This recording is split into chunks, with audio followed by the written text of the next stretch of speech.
बढ़िया।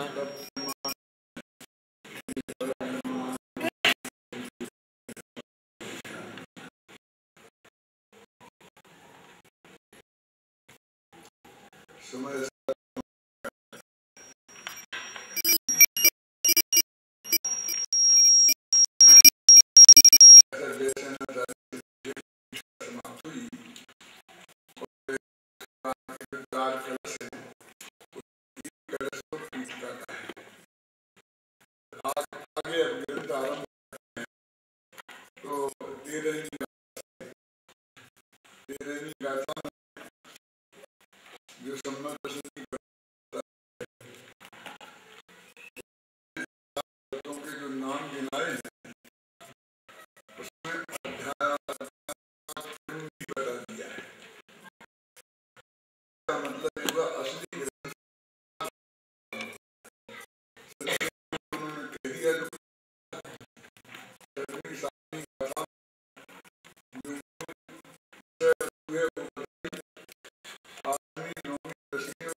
पहली पदवी में वे कह देते पहले गुलिस्तान में, तो फटाफट हमारे ख्याल में कुछ बात आ जाती कि नहीं आ जाती।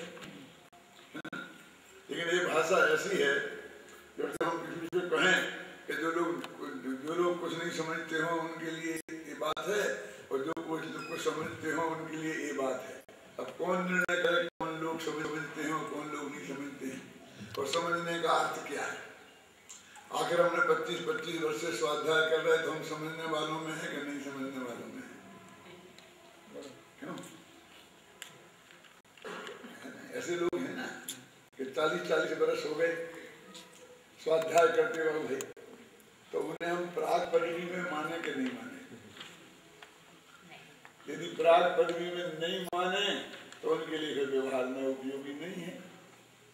तो व्यवहार में ऐसे समझने और समझाने का काम उनको नहीं करना चाहिए, उनके लिए नहीं होना चाहिए, उपयोगी नहीं है। और यदि वे प्राग पदवी में हैं तो प्राग पदवी कहाँ से शुरू होती है और कहाँ खत्म होती है, उसका कोई हमको ये बताना पड़ेगा। ये एक कॉमन शब्द है। जैसे वो कहते भाई गरीब लोगों के लिए, अमीर लोगों के लिए नहीं है, तो गरीबी की रेखा तो खींचनी पड़ेगी। तो गरीबी की रेखा से जो नीचे हैं, एक रेखा तो है गरीब और अमीरों के बीच की, तो उसको जो इनकम टैक्स देते हैं वे गरीब नहीं है, वे अमीर हैं, और जो इनकम टैक्स नहीं देते हैं वे गरीब। क्या अर्थ इसका? जिनकी इनकम इतनी है, लिमिट है ना, 1.5 लाख 2 लाख जो भी है, वहां तक के लोगों को इनकम टैक्स नहीं देना पड़ेगा। इसका मतलब उनको हम अमीर नहीं मानेंगे, हम अमीरों पर टैक्स लगाना चाहते हैं, गरीबों पर नहीं। यानी दैनिक आवश्यकता चलाने के लिए, दैनिक जीवन चलाने के लिए, गृहस्थी का बोझा ढोने के लिए ही उनको पैसा पर्याप्त नहीं है, तो वे टैक्स कहां से देंगे, है ना। फिर एक और है गरीबी की रेखा से नीचे, वे कौन लोग हैं? ये तो गरीब है, लेकिन गरीबी से भी नीचे, जिनकी गिनती हम गरीबों में भी नहीं कर सकते हैं। क्यों? अब उनके लिए फिर नई योजनाएं निकलती हैं गवर्नमेंट की तरफ से। क्यों? वृद्धों के लिए, गरीबी की नीति रेखा के वृद्ध हैं, उनके लिए गवर्नमेंट 400 रुपये महीना खर्चे के लिए देगी, बोलते हैं।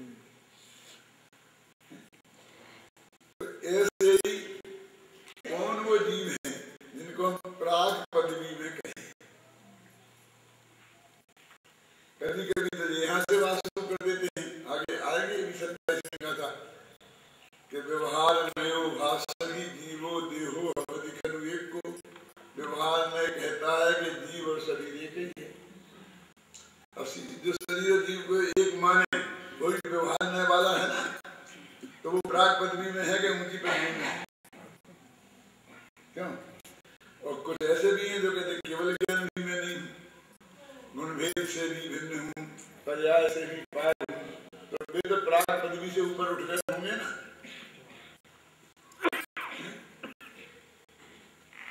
तो ये नहीं, तो नीचे की पंक्ति से इसका उत्तर मिल जाता है। वो कौन सी है नीचे की पंक्ति? कि जो चित्त चमत्कार मात्रम, जो चैतन्य चमत्कार भगवान आत्मा है, उसको जिन्होंने देखा है, बस वे हैं उसके नीचे सब। जिन्होंने नहीं देखा वे सब प्राग पदवी वाले। हिंदी का पद्यानुपात पढ़े तो बहुत बात स्पष्ट हो जाएगी। जो दुर्बल को लाठी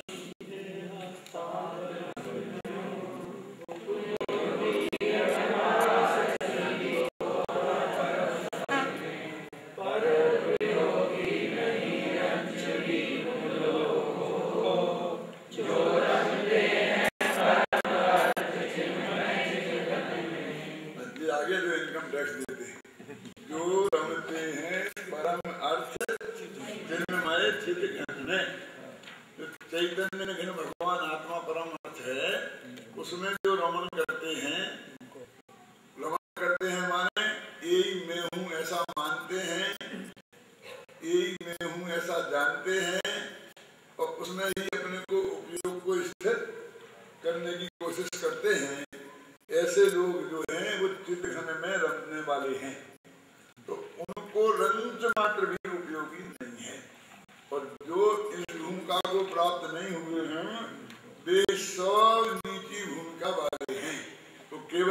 भिन्न मानने वाले भी आ गए इसमें। क्यों? जो 7 तत्व के नाम नहीं जानते हैं वे भी आ गए।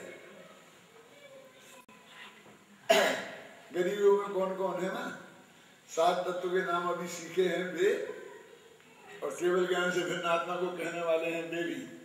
जब तक आत्मा का अनुभव नहीं हुआ तब तक वे सब व्यवहार में ऐसे उपदेश देने योग्य हैं। अब गरीबी की रेखा से नीचे कौन है कि जो इधर को मोही नहीं करते हैं। संसार में कितने जीव हैं? लाखों है ना। थोड़े बहुत तत्व के अभ्यासी हैं, जिन्हें आत्मा का अनुभव नहीं हुआ है, ऐसे लोग कितने हैं? मुट्ठी भर गिनने लायक हैं क्या? ये तो गुरुदेव के पुण्य प्रताप से हम समझ लो सब इकट्ठे हो गए हैं, इकट्ठे हो जाते हैं तो थोड़े दिन में दिखते हैं। लेकिन ये यदि सारे हिंदुस्तान में और सारे विश्व में बिखर जाएं, क्यों तो क्या क्या दिखेंगे ऐसे लोग भी। विश्व की ऐसा मानते हैं 6 अरब की संख्या है। अब अपन ऐसे भी मान लो कि गुरुदेव के पुण्य प्रताप से ऐसे 5 लाख लोग 6 लाख लोग हैं, कुछ भी अपनी कल्पना करना है कर लो। तो 6 लाख 6 अरब में 6 लाख कितने परसेंट है? 0.001। अब आप समझ लीजिए कि ये कितने कम है। मेरे कहने का मतलब है कितने कम है। हमको हमारे बहुत भीड़ है, 1000 आदमी 500 आदमी, तो हमको बहुत भीड़ दिखती है। लेकिन वो जो गरीबी की रेखा से नीचे हैं, जिनने इसका नाम तक नहीं सुना, गुरुदेव की भाषा में जिन्हें काने पढ़ना दुर्लभ है, जिन्हें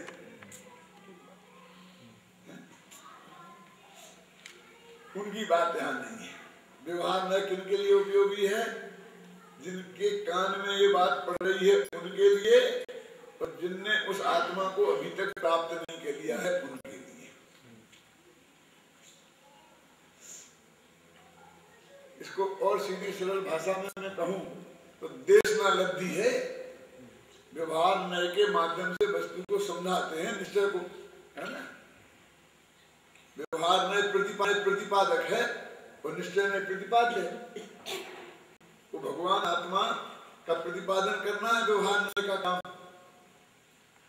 तो वो प्रतिपादन इस देशना लब्धि है। गुरु देशना देते हैं, अनंत भगवान भी वो हो सकते हैं ख्याल में। और जो देशना सुन रहे, माने देशना लब्धि को जो प्राप्त कर रहे, देशना जिन्हें लब्ध हो रही, देशना तो की देशना है, और देशना लब्धि क्या है कि उस सामने वाले के गले उतर रही वो बात, तब लब्धि कह रही ना। तो कहते देशना लब्धि ये व्यवहार नय के माध्यम से होती है। तो सारे विश्व में से जो लोग देशना के पात्र हैं माने देशना को सुन रहे हैं माने क्षयोपशम लब्धि और विशुद्धि लब्धि जिनके विद्यमान है। क्षयोपशम लब्धि नहीं है तो उनकी समझ में नहीं आता है क्या, और विशुद्धि लब्धि नहीं है तो वे समझ में नहीं आते। क्या फिर ध्यान से सुनना, सिर्फ मैं और ने का फर्क है। क्षयोपशम लब्धि के बिना समझ में नहीं आएगा, और देशना लब्धि के विशुद्धि लब्धि के बिना समझ में नहीं आएंगे। हम तो ऐसा कह देते हैं कि कसायों की मंदता है तो वो देशना लब्धि है, कसायों की विशुद्धि वो देशना लब्धि है, ऐसा बोलते कि नहीं बोलते, वो विशुद्धि लब्धि है। लेकिन क्या अर्थ उसका? ये त्रिकाली जो भगवान आत्मा की जो चर्चा है, वो सारी दुनिया की सारी चीजों को छोड़कर इसे सुनने में जिसने अपना जीवन को समर्पित किया है उसे विशुद्धि लब्धि है, बाकी सब तीव्र कसाय है।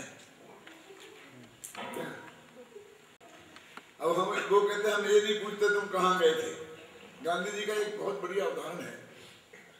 गांधी जी ने अपनी आत्मकथा में लिखा है, वीरेंद्र जी आपने पढ़ी होगी तो, कि जब मैं 6वीं क्लास में पढ़ता था, गांधी जी ने लिखा, तब एक दिन मेरे पिताजी की तबीयत बहुत खराब थी, तो मैं उनकी सेवा में लगा रहा, पैर दबाता रहा और स्कूल नहीं गया। जब दूसरे दिन मैं स्कूल पहुंचा तो मास्टर जी ने कहा कि कल क्यों नहीं आए थे?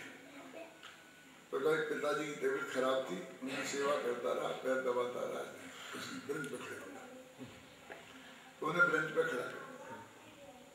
तो उन्हें अंदर से बहुत गुस्सा आया कि मेरी गलती क्या है, पिताजी की सेवा करना गलती है, मुझको सजा किस बात की दी गई है? लेकिन खड़े रहे, पूरी क्लास की छुट्टी हो गई और वे खड़े हैं। मास्टर जी ने तुम जाओ, कि नहीं मैं नहीं जाऊंगा, मैं तो यहीं खड़ा हूं। तो मास्टर जी ने आके उनसे पूछा कि क्यों क्यों? कि मैं आपसे जानना चाहता हूँ, सब लड़के चले गए, अभी मैं आपसे पूछना चाहता हूँ कि आपने मुझे सजा किस बात की थी? कि पिताजी की सेवा करना भी सजा का है, सजा मिलना चाहिए उसकी, क्या मैंने खोटा काम किया? तो उन्होंने कहा भाई तुमको जो हमने सीख दी है, सजा नहीं दी है। मराठी में तो उसे बोलते शिक्षा देना, बोलते ना, पिटाई भी करे ना मास्टर तो उसे क्या बोलते हैं? हाँ, शिक्षा दे। हमें ऐसी शिक्षा देंगे जिंदगी बर्बाद करोगे बेटा, है ना? शिक्षा माने दंड। तो उन्होंने क्यों कि अपराध क्या है कि पिता की सेवा करना, इसकी सजा नहीं दी है तुम्हें, तुम कल अनुपस्थित थे इसकी सजा दी है। समझ में आया? देखो हम कितना मोड़ देते हैं उसे, सजा मिली है अनुपस्थिति की और कहते हैं कि पिताजी की सेवा करने की सजा मिली है। गांधी जी कहते हैं उस दिन मेरी समझ में आया पहली दफे। फिर जब मैंने और जिद की तो मास्टर जी ने समझाया बेटा मैंने तो शिक्षा दी है, सजा नहीं दी है। सजा तो तुम्हें मिल गई है, इसे तो मैं माफ कर सकता हूं, लेकिन जो असली सजा मिल गई उसे कौन माफ करेगा? कि कल जो हमने पढ़ाया अब वो सारी जिंदगी तुम्हें सुनने को पढ़ने को नहीं मिलेगा। सजा तो वो है, इसे दुनिया की कोई ताकत माफ नहीं कर सकती। गई वो तो गई। आज जो बात मैं कह रहा हूं मान लीजिए, और इस वक्त कोई नहीं आया, वो कहां उलझा रहा, कोई अच्छे काम में बुरे काम में, उसकी बात में मैं नहीं जाना चाहता हूं। लेकिन जो बात मैं अभी कह रहा हूं फिर सभी जिंदगी में कहूंगा कि नहीं कहूंगा क्या पता, और मैं कहूंगा तो आप उसको सुनने वाले होंगे कि नहीं होंगे क्या पता। बोलो, जो उस ज्ञान से हम वंचित हो गए, असली सजा तो ये है जिसे दुनिया की कोई ताकत माफ नहीं कर सकती। हम तो शिक्षा देते हैं कि अब एक दिन ऐसी गलती हो गई जो सजा भुगत ली, अब दोबारा सजा न भोगना पड़े, इसके लिए तुम्हें ब्रेंच पे खड़ा किया गया। क्या? तो विशुद्धि लब्धि की अपन बात कर रहे थे।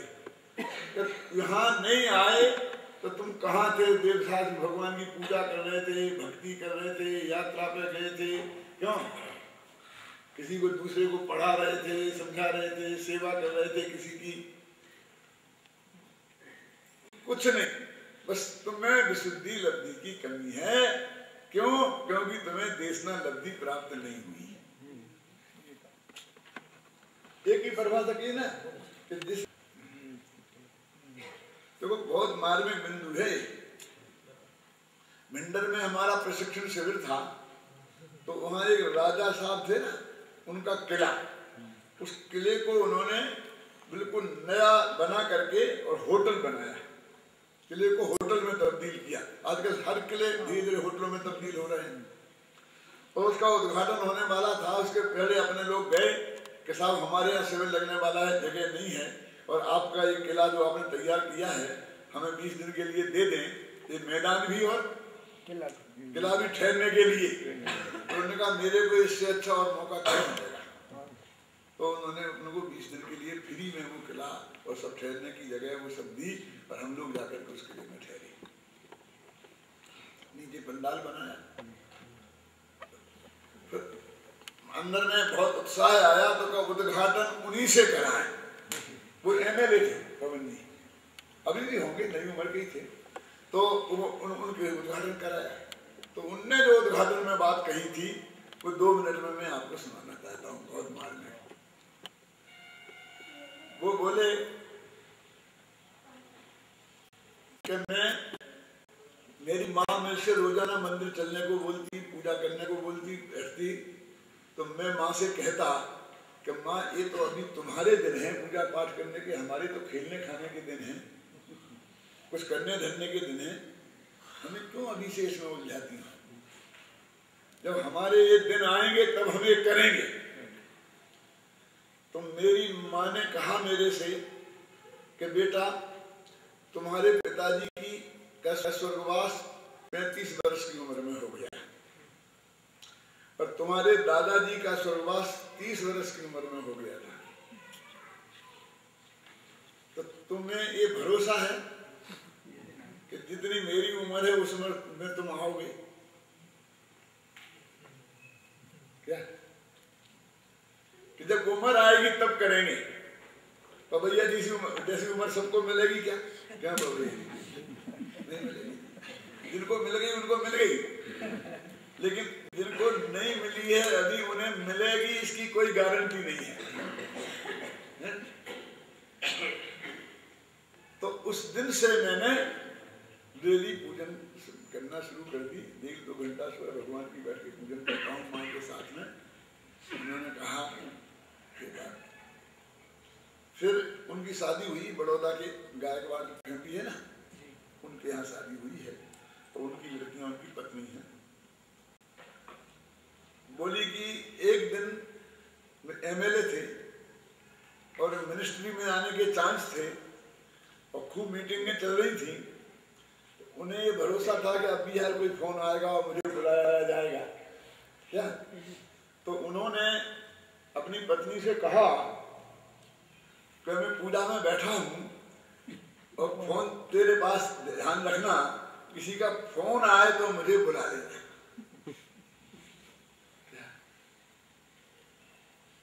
तो पत्नी ने कहा ऐसा किसका फोन आने वाला है कि जो तुम्हें पूजा में से उठा के? तुझे नहीं पता, तुम समझती नहीं, बहस करती है। मैं कह रहा हूं ना जरूरी फोन आने वाला है, बहुत बड़े आदमी का, मुख्यमंत्री का आ सकता है ना। तो पत्नी ने कहा कि भगवान से बड़े आदमी का आएगा। तुम भगवान से बात कर रहे होगे, क्यों?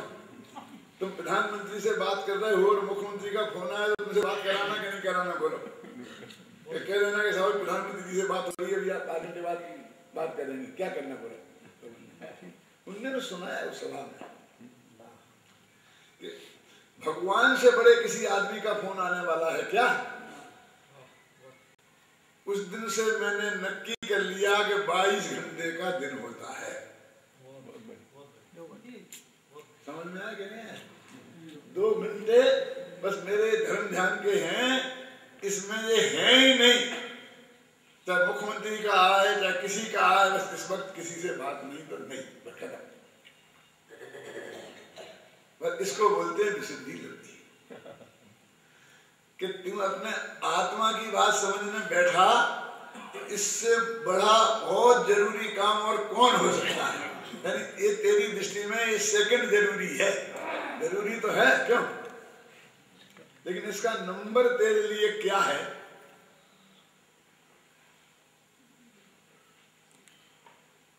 तब हमको अंदाजा लगा कि इस आदमी ने ये किला हमको फ्री में क्यों दिया। किस टाइप का आदमी है? नहीं तो राजा साहब कैसे समझते, राजा साहबों को अपन जैसा समझते हैं ना, तो वैसे अपन को संपर्क में तो आते ही नहीं। तो विशुद्धि लब्धि का अर्थ ये है कि जिसे ये जो तत्व की बात है वो सबसे श्रेष्ठ, उसके सामने कोई दूसरी नहीं लगे, उसका नाम विशुद्धि लब्धि है। उसके अलावा कोई काम उसे ज्यादा महत्वपूर्ण लगता है तो समझ लेना कि वो विशुद्धि लब्धि नहीं है।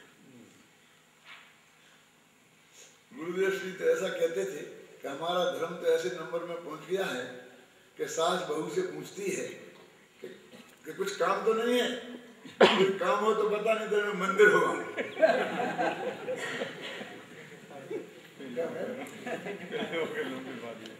यानी कोई वो बहाना खोजती कि कोई काम मिल जाए और मुझे मंदिर जाने से छुट्टी मिले कि देर में जाने कि सब्जी बना दो। अच्छा ठीक है।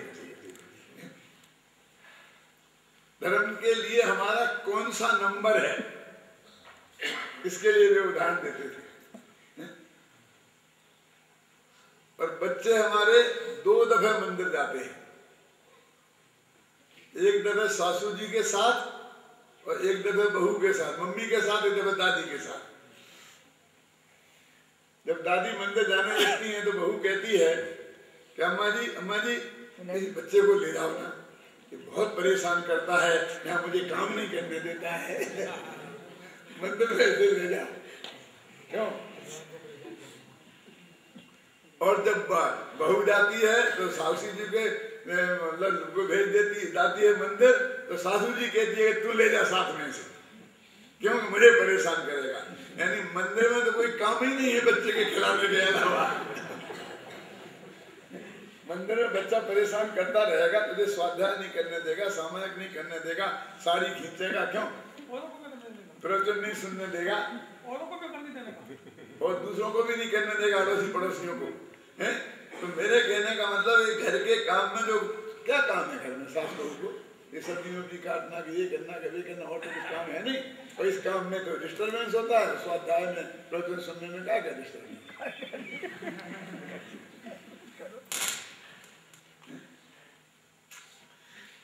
अन्य हमने ये आत्मा का जो इसको, ये तो उसे कह रहे जिसके लिए व्यवहार में उपयोगी है, ये उसकी बात है। अभी हमारी पात्रता व्यवहार में उपयोगिता वालों में भी नहीं है। निश्चय की बात तो बहुत दूर है भी दिल्ली, और मैं किसी व्यक्ति विशेष से कुछ नहीं कहना चाहता हूँ। सब अपना अपना सोचे कि हमने इसे कितना महत्व दिया है।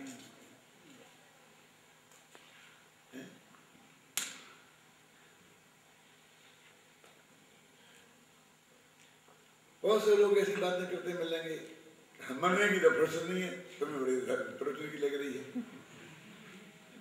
बिल्कुल सही कहते हैं आप।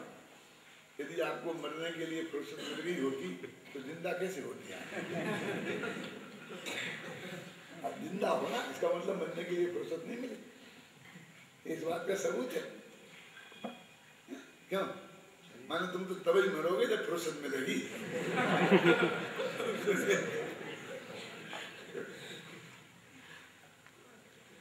बस सिर्फ उस चीज के महत्व का की है, महत्व तुम्हारी दृष्टि में कितना है, सिर्फ उसकी बात है। तो वो देशना लब्धि का पात्र है।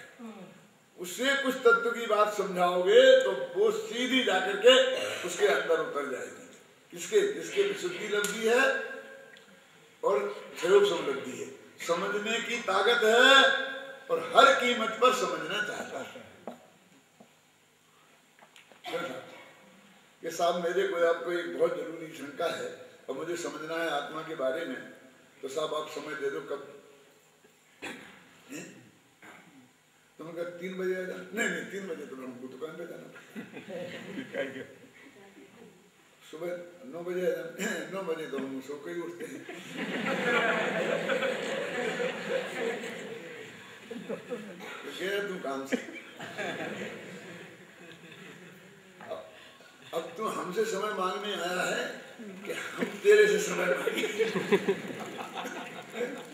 तेरे समझाने के लिए कब वो आत्मा समझना हो और जिससे समझना हो वो कहे कि रात के 2 बजे आना, तो अंदर से उत्साह से तेरे यहाँ निकला कि हाँ साहब बस मैं हाजिर हूँ, आऊंगा, हर कीमत पे आऊंगा। समझ लेना कि तेरी बात हम समझाएंगे भी और तेरी समझ में भी आएगी। ये विशुद्धि लब्धि है। समझने वाले का समय होता है कि समझाने वाले का समय होता है?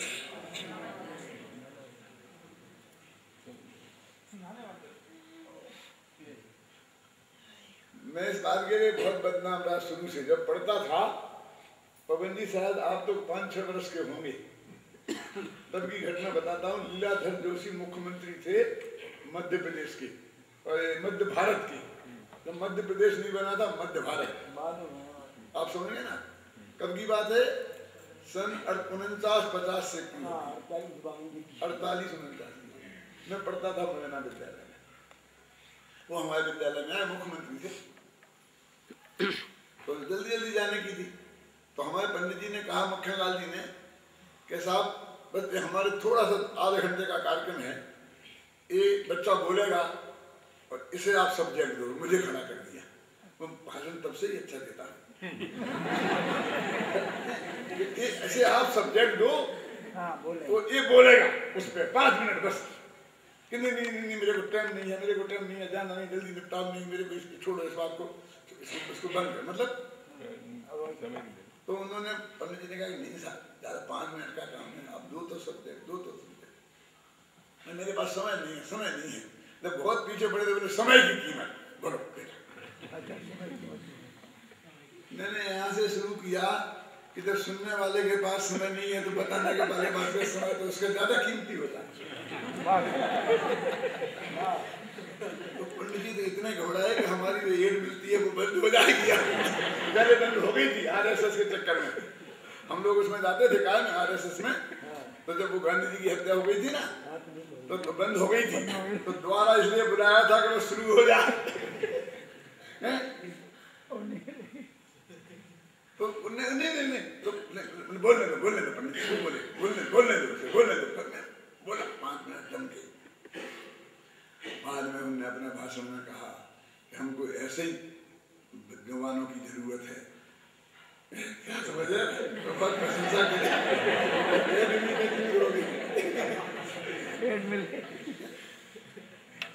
मैं कहता हूँ कि सुनने वाले का समय ज्यादा कीमती है कि समझने वाले का समय ज्यादा कीमती है कि समझाने वाले? मन महिमा समय कौन दे? समझाने वाला देवे कि समझने वाला देवे? यानी तुझे कितनी गर्ज है आत्मा की बात समझने के लिए। गुरुदेव श्री ब्रह्मादेव जूते में बैठकर सुनने को मिले तो भी सुनना, लेकिन जिन्हें पर्याय की प्रशंसा सुनने की आदत हो गई है वो त्रिकाली जो भगवान आत्मा की प्रशंसा नहीं सुन सकते। तो इसलिए इसमें कहते हैं कि वे उनके लिए जो अपरम पद में है, कैसे अपरम पद में?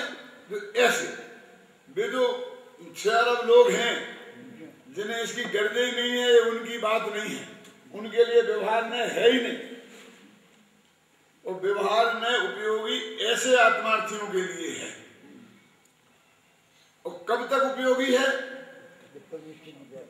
कि जब तक निश्चय कि जो रमते हैं परम अर्थ चिन्मय घन में, उन लोगों को रंच मात्र भी उपयोगी नहीं है। पर उपयोगी नहीं रंच भी उन लोगों को जो रमते हैं परम अर्थ चिन्मय चिन्ह है। क्या नहीं? देखो भाई यहाँ पे लिखा, और बनारसी दास ने क्या लिखा नाटक समय सार में?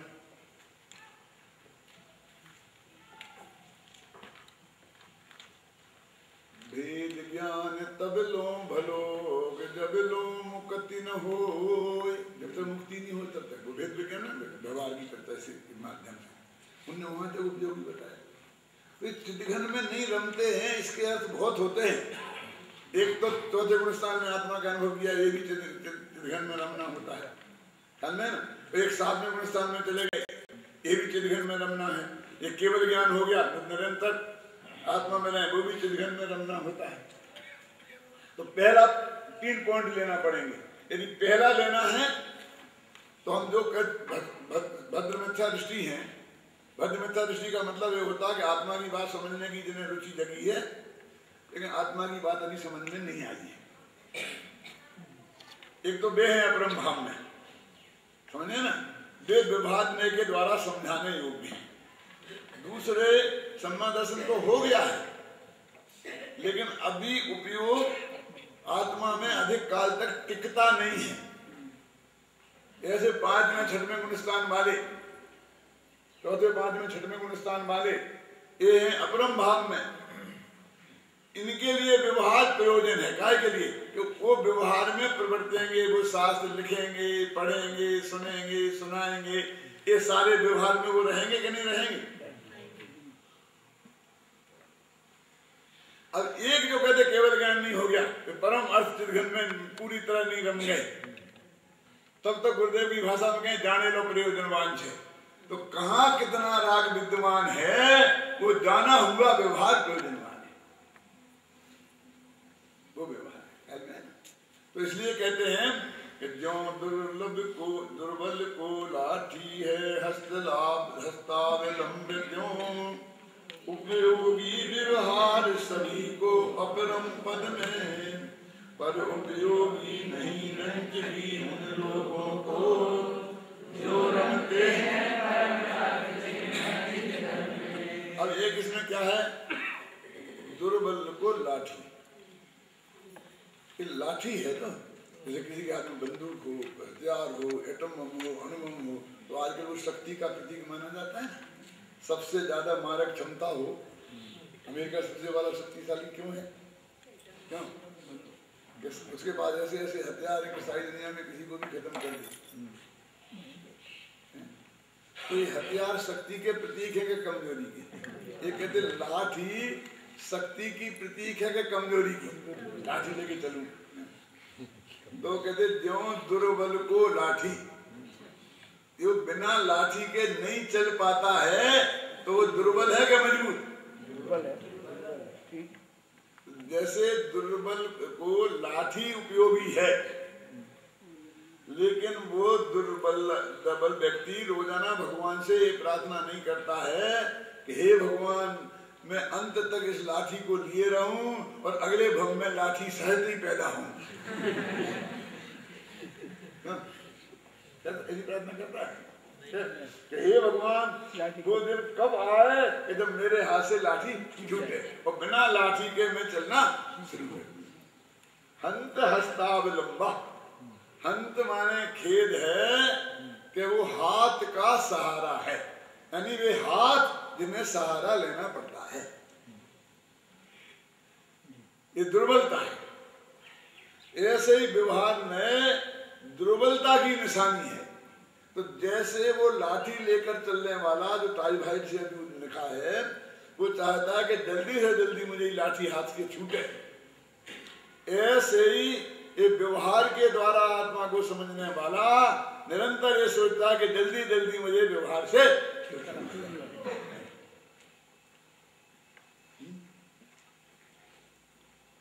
किसान व्यवहार समझ। कब तक समझे? बोलो, ये विद्यार्थी आज ना पढ़ रहे हैं तो कब तक तुम्हें समझना है भैया? कि साहब हम तो सोचते हैं कि कल ही हमको ये गद्दी मिल जाए, समझाने का काम करें, समझने का। बोलो, वो समझने की स्टेज है, वो हम कब तक चाहते हैं? जल्दी से जल्दी छूटे। ख्याल में है ना कि हम समझ के ये पार हो जाए। 8वीं क्लास वाले को 8वीं क्लास में रहना है, लेकिन जितने जल्दी 8वीं क्लास से निकले उतनी अच्छी है ना? क्यों? मास्टर जी एक लड़के से बोले कि बेटा यदि तुम्हारी यही हालत रही तो तुम अगली साल भी इसी क्लास में पढ़ोगे, यहीं बैठोगे। कि गुरुजी हम बैठेंगे कि नहीं बैठेंगे, लेकिन तुम तो 10 साल से बैठ रहे हो और अगली साल भी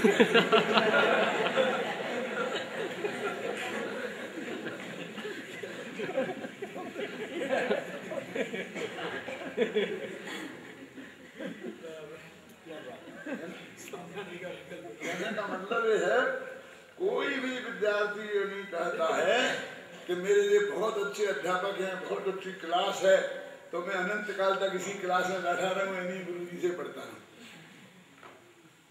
क्यों? इसका मतलब गुरु जी का अपमान नहीं है, तो ये व्यवहार का अपमान नहीं है। ख्याल में ना कि हम व्यवहार को छोड़ना चाहते हैं, इसमें व्यवहार का अपमान की बात नहीं है, बल्कि गुरु जी की सफलता इसमें है कि सारे विद्यार्थी अगली साल अगली क्लास में चले जाएं।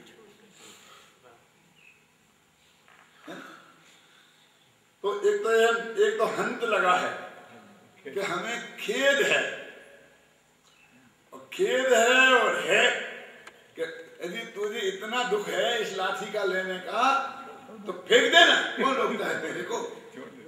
क्यों बोले? कौन रोकता है? कमजोरी रोकती है। यदि मैंने समय के पहले फेंक दी तो गिर जाऊंगा, फिर हड्डी टूट जाएगी, फिर अस्पताल में भर्ती रहना पड़ेगा। क्यों?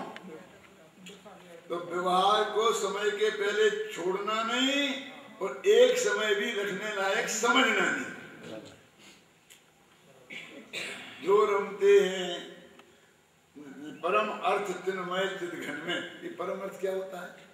अर्थ माने पदार्थ, और परम माने सर्वश्रेष्ठ पदार्थ। अपने लिए सर्वश्रेष्ठ पदार्थ अपना आत्मा है। इसको भी बोलते परमार्थ, किसी को बोलते परम पद, परम अर्थ, परम पद, परमार्थ, परमार्थ नय, ये सब आता है ना, ये सब इसी के अर्थ में है।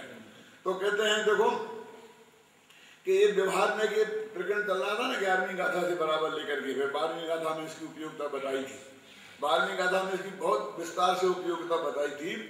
तो अब ये कह रहे हैं कि वो उपयोगिता तो है, लेकिन उसकी कितनी ही अधिक उपयोगिता हो, लेकिन वो अनंत काल तक रखने लायक नहीं है, और दृष्टि में रखने लायक तो एक दिन भी नहीं है। दृष्टि में रखने लायक का मतलब यह है कि ये मुझे इसे रखना ही है, छोड़ना नहीं है किसी की कीमत पर।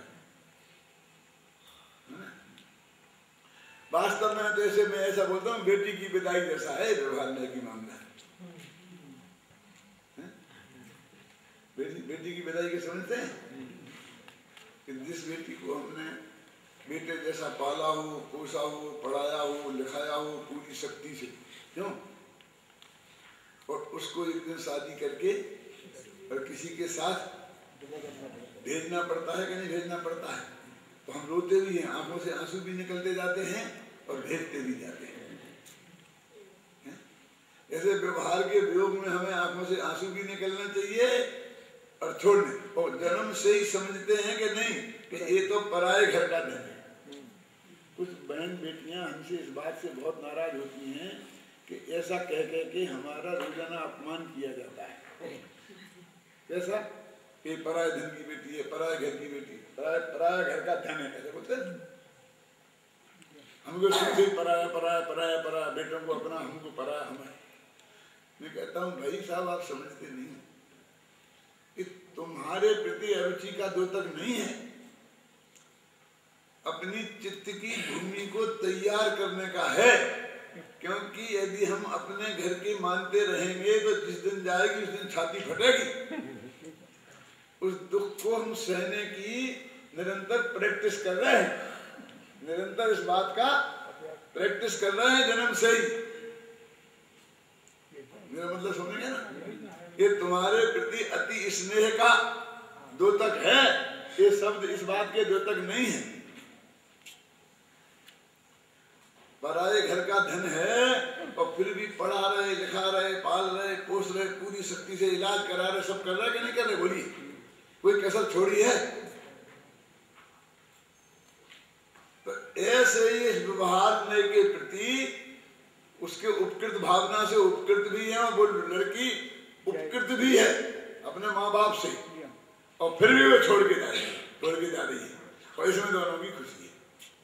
इसकी विदा करने में शांति का अनुभव भी होता है, आंखों से आंसू भी आते हैं। देखो तो मैं इसको ऐसा बोलता हूँ जरा, तो भैया जी कि एक लड़की जब रोने लगी तो लड़की के बाप उनकी 3 जोड़ी चप्पलें घिस गई थी लड़का को खोजते खोजते, और मकान बेच के मुश्किल से खरीदा था एक इंजीनियर।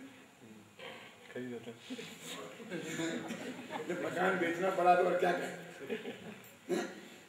तो जब बारात लेके आए और जब वो शादी 7 फेरे हो गए और जाने लगे यानी कितनी तड़प थी लड़की को घर से बाहर करने की, भेजने की, कितनी कीमत चुका करके भी नींद हराम हो गई थी। मैं समझना क्या कहता हूँ। और जब उसने बेटी को रवाना होने लगी तो माँ रोने लगी, पिता रोने लगा, लड़की रोने लगी। लड़के को बहुत विकल्प आया, क्या है? तो उसने लड़की की माँ से कहा कि बेटी, कि मम्मी जी रोती क्यों? क्या बात करता है बेटा? 9 महीना पेट में रखा, 18 महीना गोद में रखा, 18 साल के बेटे जैसा पढ़ाया लिखाया, क्यों? और आज छोड़ के जा रही मेरी बेटी, तो रोऊं नहीं तो क्या हंसूं? बात तो आप ठीक कहती है। तो उसके पिता से पूछा कि पापा आप क्यों रोते हैं? उनने भी ये सुना है कि मैंने लड़का लड़की में आज तक भेद ही नहीं समझा। तो मेरी पत्नी से भी तो पूछ लूं, ये भी तो रो रही, तुम क्यों रोती है? तुम तो बहुत खुशी खुशी गले में वरमाला डाली थी, अंगूठी पहनाई थी, क्या बात कर रहे हो? जिस माँ बाप ने क्यों इतने प्यार से रखा, उन्हें छोड़ के जाना पड़ रहा है तो रो नहीं तो हंसने लग जाऊं? तो कहा कि इस सब लोगों की दुख की जड़ एकमात्र में क्या मैं सबको दुखी कर रहा हूं? तो बोला कोई घबराओ मत, चिंता मत करो, मैं नहीं ले जाता। 1 मिनट तो जैसा हंसी का गुब्बारा यहाँ छूटा है ऐसा वहां भी छूट गया होगा। क्यों? कि जमाई साहब हैं, बहुत मजा किया, क्यों? लेकिन जब फिर समझाया, मैं एकदम अड़ गया कि मैं नहीं ले जाऊंगा, तो फिर सबका रोना धोना शुरू हो गया। फिर बोला वो, मम्मी जी आप क्यों रोती हैं? क्या बात करें बेटा, सारी माँ बाप के दिए गहने, पति के दिए गहने सब बेच बांच करके बेटी को दे दिए, किसी तरह ठिकाने लगाया। और ये बाप भी यही कहे कि मेरी सब इतने सपने घिसरी, मकान बेचा, तब ठिकाने लगी। और आज ही जमाई बेटी को छोड़ के जा रहा है, इससे ज्यादा रोने तो क्या हंसे?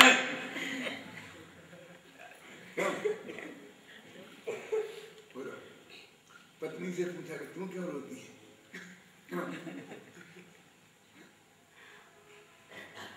समझ में नहीं आता है, ले जाता हूं तो रोते और नहीं ले जाता हूं तो रोते। तब वो बोला कि देखो पिताजी साहब एक बात सुनो मेरी,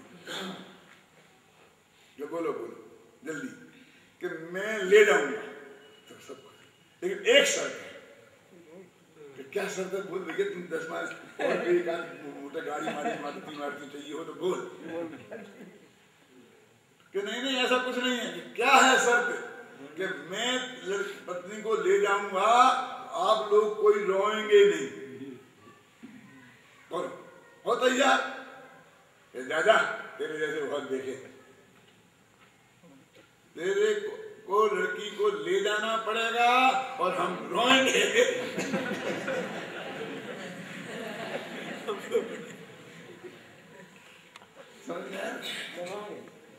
ऐसे व्यवहार को हमें त्यागना पड़ेगा, और व्यवहार के त्यागने के साथ में खेद के साथ त्यागेंगे। अंत हस्तावलंबा, क्या त्याग भी खेद के साथ, क्योंकि जिसने हमको इसके तक पहुंचाया, हाँ, जब हम परम अर्थ चिदघन तक पहुंचाया है, क्यों?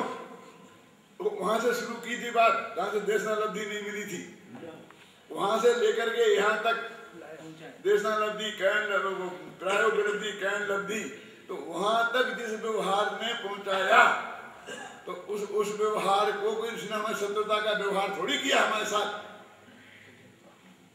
तो शत्रु जैसा थोड़ी छोड़ा है उसने। जैसे लड़की माँ बाप को छोड़ती है, ऐसे तुम्हें व्यवहार को छोड़कर निश्चय में जाना है। ये आचार्य का बैलेंस तो देखो, क्यों? किसी बात को कहने का, वस्तु की स्थिति को स्पष्ट करने के लिए एक शब्द और मार्मिक आता है इसमें, एक क्षण भर को तुम पड़ोसी बनकर देख, पार्श्ववर्ती मुहूर्तम। क्या मतलब, क्या कह रहे? पड़ोसी बनकर देख का क्या मतलब? क्या इस शरीर के बारे में कहा कि हे आत्मा, तुम एक बार इस शरीर का पड़ोसी बन के देख। क्या पड़ोसी बन के देख? ये तो जेल है, तन कारागृह। क्यों? क्यों? नहीं, पड़ोसी बन के देख। कि पड़ोसी बन के देख का मतलब क्या है? दो बातें एक साथ सुनो। पड़ोसी के घर में आग लग जाए तो बुझाना कि नहीं बुझाना? बुझाना। क्यों? क्योंकि थोड़ी देर में अपने घर में लगेगी। यदि पड़ोसी के घर की आग नहीं बुझाई तो थोड़ी देर में अपने घर में आग लगेगी। यानी बुझाना तो पड़ोसी की आग, लेकिन अपने घर में ना लग जाए इसके लिए।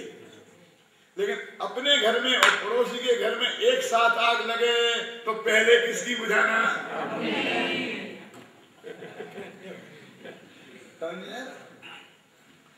माने उसके घर की आग बुझाना ही नहीं, ऐसा नहीं है। उसके घर में आग लगाना ये तो है ही नहीं, उसकी आग नहीं बुझाना ये भी नहीं है, लेकिन उससे ज्यादा ये है। और उसके घर की आग इसलिए बुझाना कि अपने में आग न लग जाए, उसे शत्रुता जैसा व्यवहार नहीं करना। तो ये पेट की ज्वाला, पेट की आग बुझाना कि नहीं बुझाना इस शरीर की? बोलो, ये मुनिदास क्या बुझाते हैं आहार को? सब कुछ छोड़ दिया तो बोलो, ये पड़ोसी है ना, दे दो ना 2 रोटियां इसको, तो शांति से आत्मा का ध्यान करने देगा। नहीं तो उपयोग खींचेगा। क्यों? नहीं तो अपने घर में आग लगेगी थोड़ी देर में। लेकिन इसे भक्ष भक्ष खिला करके अपना आत्मा का कल्याण भी मत करना। पड़ोसी का मतलब समझते हैं? उसके हर संकट में काम आना, अच्छे बुरे दिनों में काम आना, है ना। लेकिन पड़ोसी को तकलीफ हो तो इलाज कराने ले जाना, पड़ोसी को हो तो सब करना, लेकिन पड़ोसन को घरवाली समझ के घर में मत रख लेना। समझे ना? दो मर्यादा है पड़ोसी में। शत्रु जैसा व्यवहार नहीं करना और घर वालों जैसा व्यवहार नहीं करना, तो उसके बीच का माध्यम है कि शरीर से शत्रु जैसा व्यवहार नहीं करना और आत्मा जैसा व्यवहार नहीं करना, अपनेपन नहीं करना। देह में एकत्व बुद्धि नहीं करना, ममत्व बुद्धि नहीं करना, कर्तव्य बुद्धि नहीं करना, भोक्तृत्व बुद्धि नहीं करना। समझे ना? अपना नहीं जानना, पराया जानना, लेकिन शत्रु जैसा पराया नहीं, पड़ोसी जैसा पराया जानना। तो एक पार्श्ववर्ती मुहूर्त में भी उन्होंने कितनी मर्यादा रखी। मान उस वस्तु की स्थिति को व्यवहार नहीं के साथ में, या तो हम उसके प्रति इतने कठोर हो जाते हैं कि व्यवहार में आते ही हमारा मुंह कड़वा होने लगता है, चेहरा के रंग रूप बिगड़ने लगता है। क्यों? तो गालियां देना हम शुरू कर देते हैं, है फलाना है, ये है। क्यों? और क्या एकदम छाती से लगाते हैं। वो कहते हैं ना छाती से लगाने लायक है, ना इतनी घृणा करने लायक है। क्योंकि अपरम भूमिका में वो हमारे लिए उपयोगी है, लाठी जैसा सहारा देने वाला है। और जब हम अपनी चीज को प्राप्त कर लेंगे तो फिर अंत मात्र भी हमारे लिए उपयोगी नहीं है। मैं पूछता हूँ, 8वीं क्लास हम पास हो गए, तो 8वीं क्लास की किताबें हमारे लिए क्या करना? जब तक पास नहीं हुए थे तब तक किताबों के साथ क्या करना, और पास हो गए तब क्या करना? क्या अब तो किसी काम की नहीं है।